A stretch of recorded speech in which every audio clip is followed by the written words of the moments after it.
Thank you very much, ladies and gentlemen. I believe in God. I believe in the supernatural God who created the heavens and the earth. I believe in a God who holds the heavens and the earth in existence. I believe that on the basis of rational evidence, similar to the beliefs held by the founders of this house, who gave this university the motto, Dominus Illuminatio Mea. They saw no contradiction between faith in God and the utmost excellence in rational inquiry.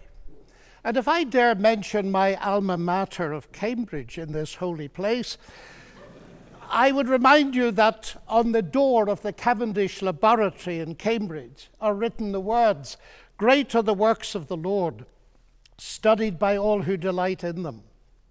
And as we look at the rise of science in the 16th and 17th centuries, Alfred North Whitehead and many others commented that men became scientific because they expected law in nature, and they expected law in nature because they believed in a lawgiver. So, ladies and gentlemen, I'm not ashamed of being both a scientist and a Christian, because arguably Christianity gave me my subject. What I am amazed at is that serious thinkers today continue to ask us to choose between God and science. That's like asking people to choose between Henry Ford and engineering as an explanation of the motor car. When Newton discovered his law of gravity, he didn't say, "I've got a law, I don't need God." No, he wrote the Principia Mathematica, arguably the greatest work in the whole history of science, because he saw that God is not the same kind of explanation as a scientific explanation. God doesn't compete. Agency does not compete with mechanism and law. Why is there something rather than nothing? Alan Sandage, the brilliant cosmologist who became a Christian in his 50s, said God is the answer to that question. But people are now so desperate to show that the universe created itself from nothing, which seems to me to be an immediate oxymoron.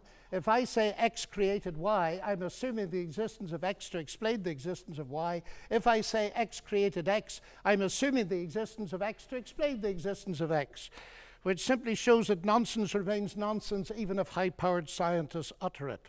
It reminds me a little bit of G.K. Chesterton, who said, "It is absurd to complain that it is unthinkable for an unthinkable God to make everything out of nothing, and then to pretend that it is more thinkable that nothing should turn itself into everything." The heavens declare the glory of God, says the ancient psalm. And we've unraveled a bit of that, seeing the fine-tuning of the fundamental forces of nature. It's something that's so striking to scientists that it demands explanation. And it seems to me that Arno Penzias hit it right. He is the Nobel Prize winner who discovered the microwave background on which a lot of the evidence for the Big Bang is based. He said astronomy leads us to a unique event, a universe which was created out of nothing, one with the very delicate balance needed to provide exactly the right conditions required to permit life, and one which has an underlying, one might say, supernatural plan. But I want to come to what I think is one of the fundamental arguments for theism. I take it this house believes in reason. That's why we're all here. And as a scientist, I believe that the universe is rationally intelligible. That is something that has struck some of the geniuses of science as demanding an explanation. Einstein said the only incomprehensible thing about the universe is that it's comprehensible. And Wigner talked about the unreasonable effectiveness of mathematics. How is it that a mathematician thinking in her head in here can come up with equations that seem to fit the universe out there? Well, how is it indeed? Because the irony of the atheist position here is evident. My atheist friends, and I have many of them, tell me that the driving force of evolution, which eventually produced our human cognitive faculties, reason included, was not primarily concerned with truth at all, but with survival. And we all know, ladies and gentlemen, what has often happened and still happens to truth when individuals or commercial enterprises or nations feel themselves threatened and struggle for survival. A leading philosopher, Alvin Plantinga of Notre Dame, says if atheists are right that we are the product of mindless, unguided natural processes, then they have given us strong reason to doubt the reliability of human cognitive faculties, and therefore inevitably to doubt the validity of any belief that they produce, including their atheism. Their biology and their belief in naturalism would therefore appear to be at war with each other in a conflict that has nothing at all to do with God. Yet my atheist friends still insist that it is rational for them to believe that the evolution of human reason was not directed for the purpose of discovering truth. And yet it is irrational for me to believe that human reason was designed and created by God to enable us to understand and believe the truth. Curious logic. By contrast with that, biblical theism asserts that ultimate reality is personal and intelligent, and the reason science works, and this was the motivating force that drove the great pioneers of science, is that the universe out there and the human mind in here that does the science are ultimately the product of the same intelligent divine mind. Human beings are made, we are told, in God's image, and that means that science can be done. That makes infinitely more sense to me as a scientist than atheism does. Now let me come briefly to ethics. Ethical behavior, like rational behavior, of course, does not itself require religious belief. This is consistent with the fact that humans are created in God's image as rational moral persons. But just as I suggest that rationality cannot be explained without the existence of God, so I dare to suggest that the existence of morality cannot be explained either. As modern science sprang from Judeo-Christian sources, so did the concept of human equality. Listen to atheist Jürgen Habermas, arguably one of Germany's leading intellectuals. He said that universalistic egalitarianism, from which sprang the ideals of freedom and a collective life and solidarity, the individual morality of conscience, human rights and democracy, is the direct legacy of the Judaic ethic of justice and the Christian ethic of love. This legacy, substantially unchanged, has been the object of continual critical appropriation and reinterpretation. To this day, there's no alternative to it. Everything else is just idle postmodern talk. And it seems to me he's hitting the core of something important, because the value of a human being on which such egalitarianism rests is based not on what the human being can do, but what she's made of, or how she's made in God's image. I never forget speaking on one of my many visits to Russia to a colleague in the Academy of Sciences. And he said, "You know, John, we thought we could abolish God and retain a value for human beings. We found we couldn't, and we murdered millions of them." And Alexander Solzhenitsyn has said, "If I'm asked, why is it that 60 million of my fellow countrymen were sacrificed?"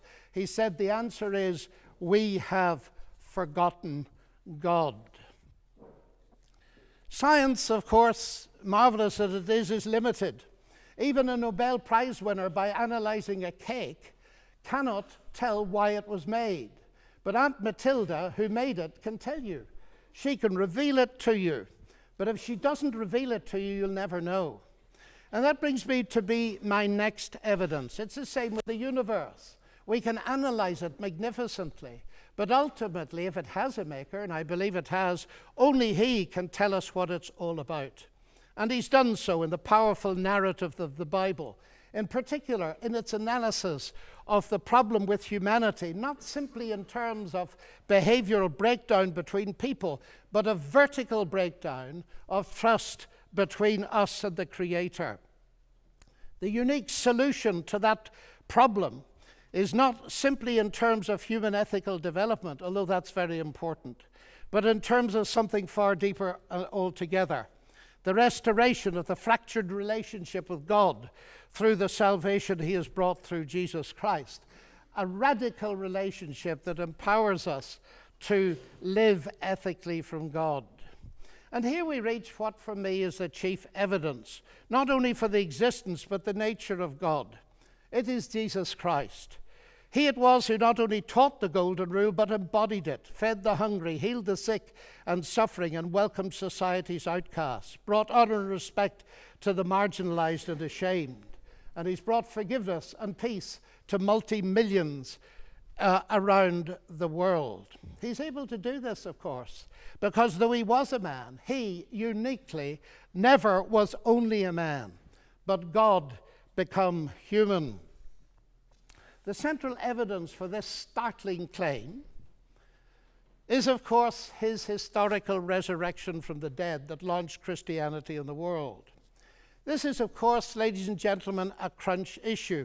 If Jesus rose from the dead, death is not the end and atheism is false.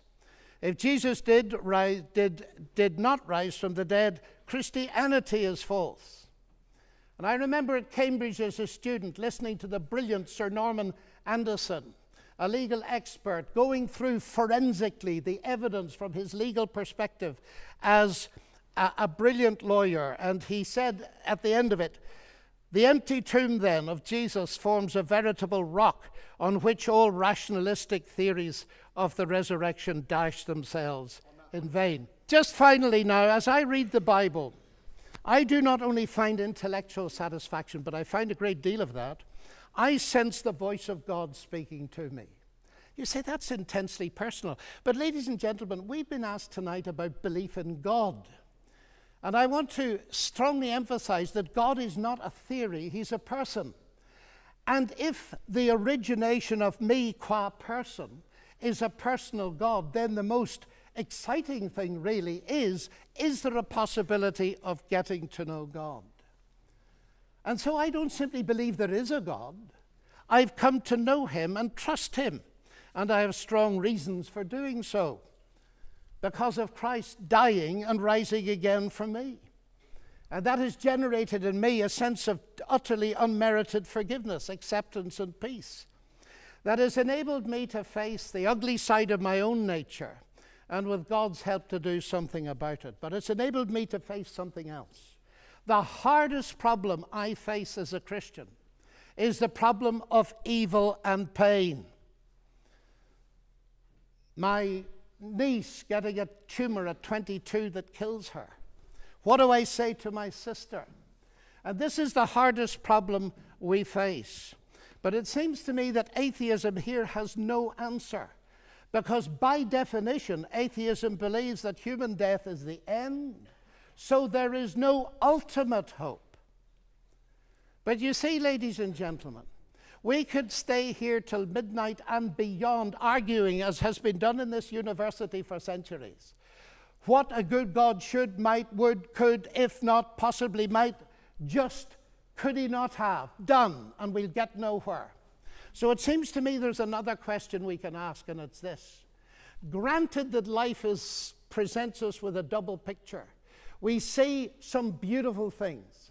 We see some ragged edges. We see hurt and pain, and we see joy. How can we come to terms with that? And it seems to me here is no simplistic answer, but a window into an answer, and it's this. If it is actually true that Jesus is, as I believe him to be, the Son of God, then we can ask the question, what is God doing on a cross? And the answer comes back at the very least. God has not remained distant from our human suffering, but has become part of it. And the other side of that is this. Because Jesus rose from the dead, he is going to be the ultimate judge. Now here's an irony, because atheism has no ultimate hope of justice by definition.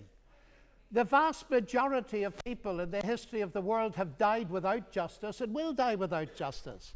And if death is the end, then of course they have no hope of ultimate justice.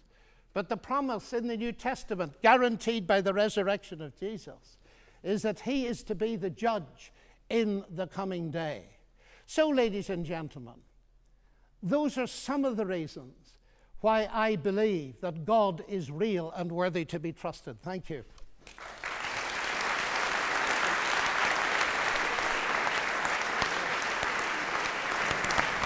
You know.